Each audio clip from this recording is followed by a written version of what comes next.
জীবনে এমন বন্ধু বানাও যেন আয়না আর ছায়ার মতো হয়, কারণ আয়না কখনো মিথ্যা বলে না, আর ছায়া কখনো ছেড়ে যায় না।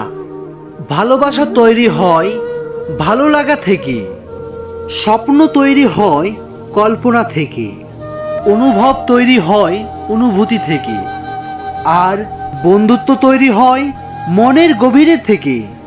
জীবনে কতজন বন্ধু পেলাম সেটা জরুরি নয়, কতজন সত্যিকারের বন্ধু পেলাম সেটাই জরুরি। বন্ধুত্ব হলো একমাত্র এমন সিমেন্ট যা পৃথিবীর সকল ব্যক্তিকে সবসময় একত্র করে রাখতে পারবে।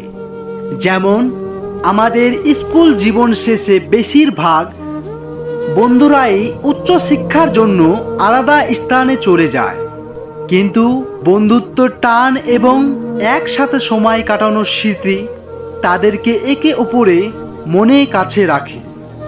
বন্ধুত্ব কখনো হারায় না, হারিয়ে যায় সেই মানুষটি যে বন্ধুত্বের মূল্য দিতে পারে না।